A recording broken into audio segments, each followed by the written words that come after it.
one thing I feel like we need to talk about. We spoke about referees earlier.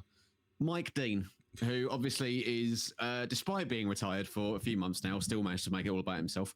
Much like he did when he was a referee.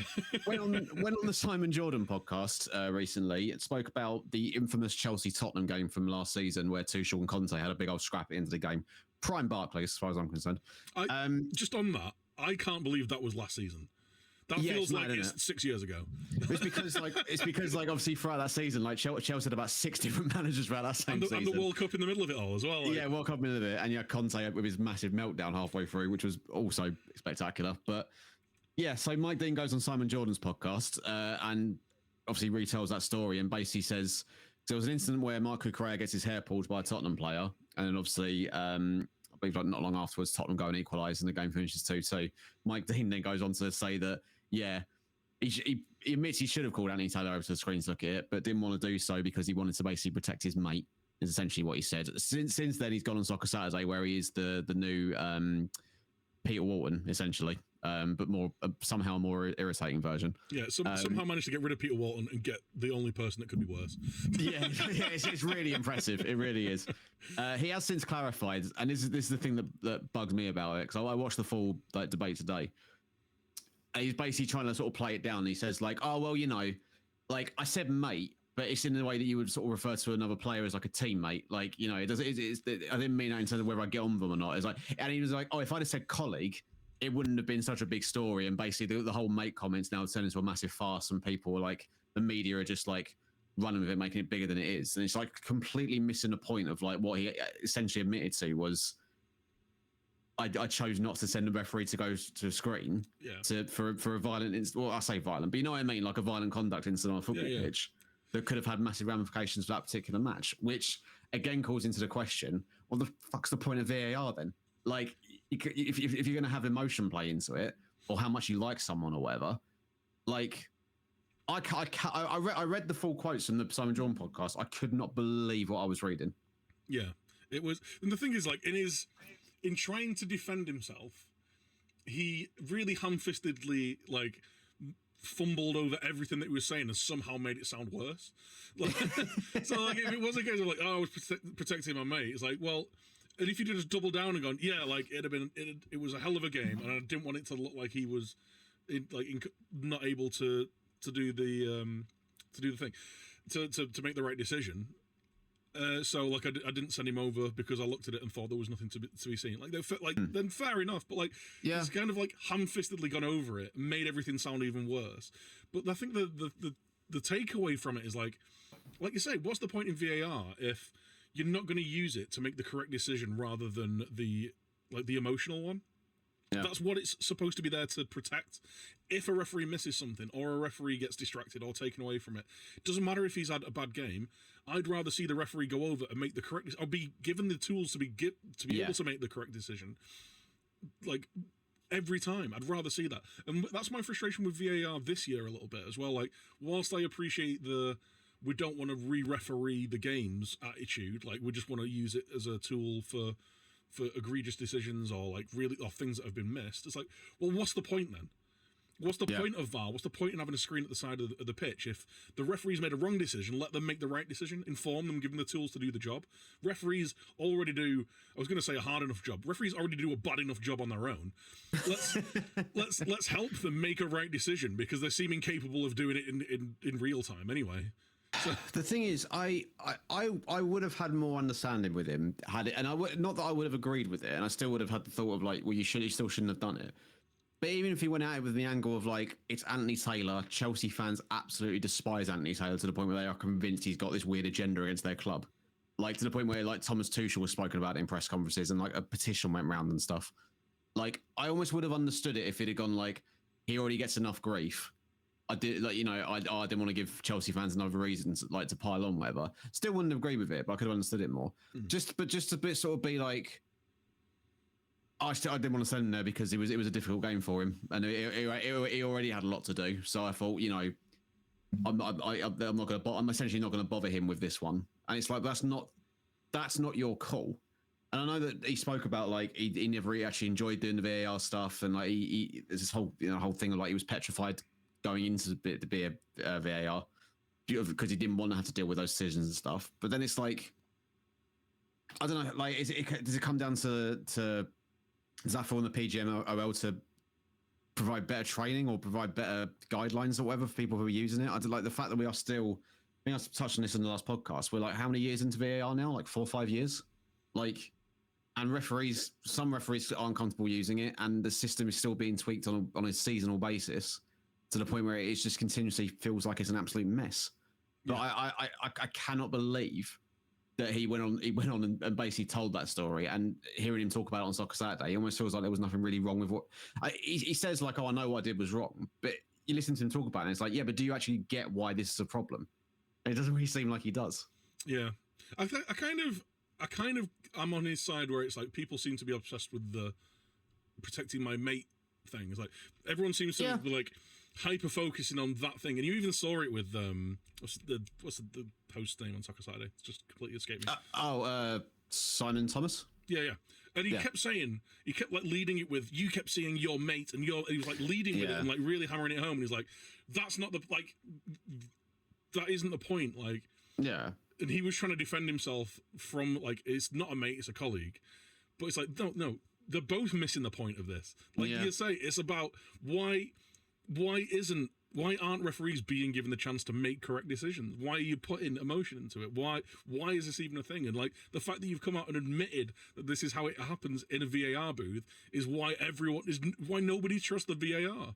It's why it's having such a hard time to do it.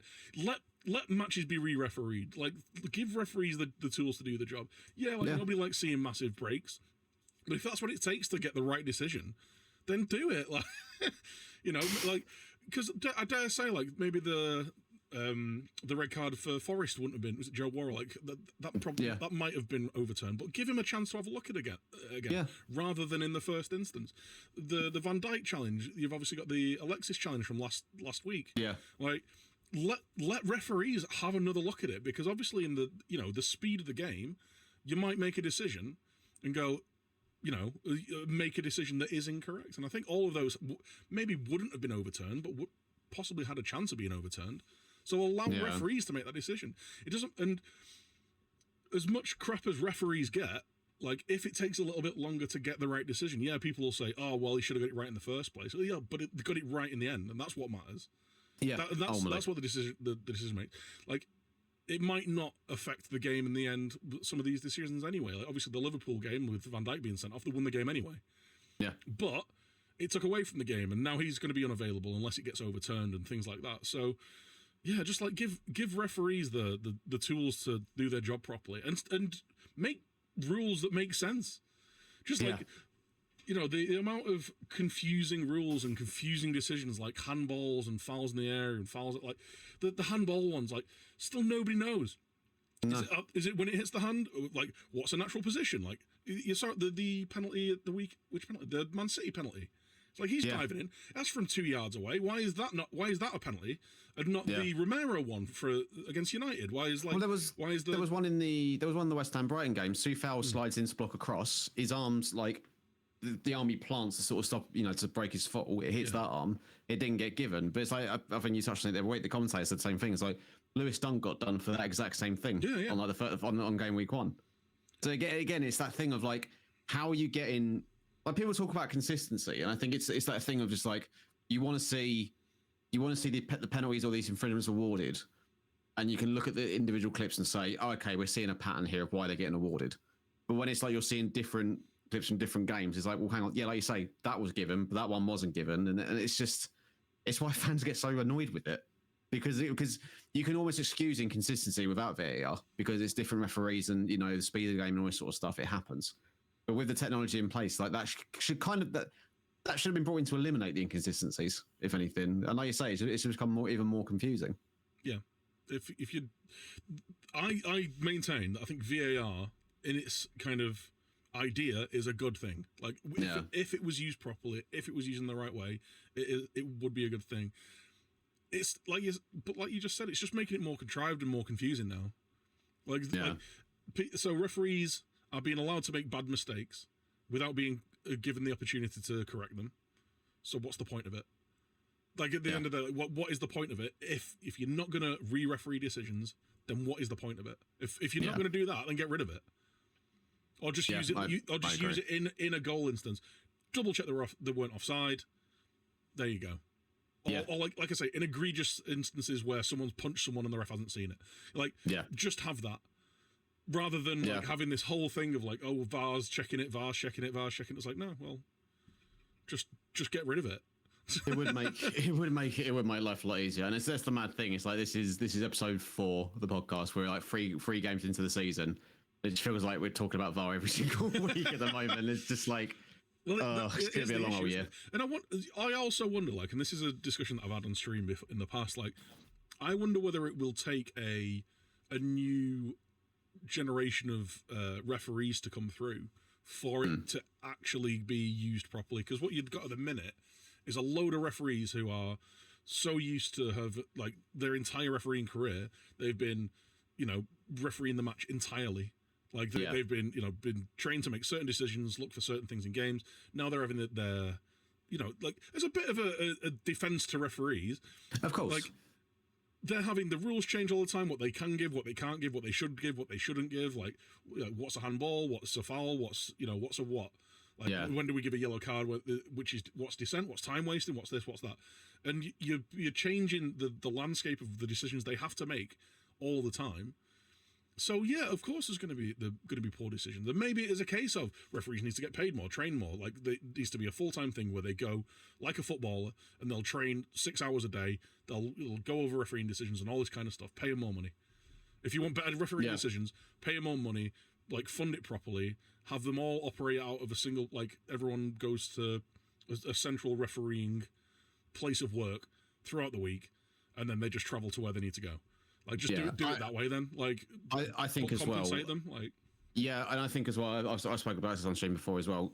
I think we need to stop doing this thing of, like, if you want to be a referee, you have to go through like the sort of Sunday league system and sort of work your way up, because that's causing more damage than harm, more harm than good in itself. Because again, the statistics are there of like how many referees drop out of it because the amount of crap they have to take off, like, some fucking fat bloke on the sidelines who thinks he's like Ray Winston or whatever, and giving him dogs. I don't know why I went for Ray Winston there. Sorry, Ray, if you're listening, but like, you know what I mean. Like, give it, like, you hear all these horror stories of like from players and from parents and from coaches and stuff, and it makes them not want to carry on with it anymore. I've always said it. If anything, it makes more sense. If you're going to bring referees through, have them come through and this may be something they do anyway, but have them come through the youth system. There's like, you start off managing like the U18 leagues, then the under 21s, 23s, and then you can work your way up to sort of the professional setting. Because at least then you can also teach. It's on the coaches of the academies to teach their players of how to interact with referees during the game, and they then set an example so that eventually in future players will be better behaved in terms of dealing with referees and stuff. It's like, I'm sure it's not like a foolproof system. There'll be issues with that, but I certainly think it's a better way of doing it than just expecting people to put up with the crap they get on a Sunday league pitch just because they love doing what they do in. When really you can impact the game as a whole by doing it that way. Yeah, and like I say, like, fund it properly.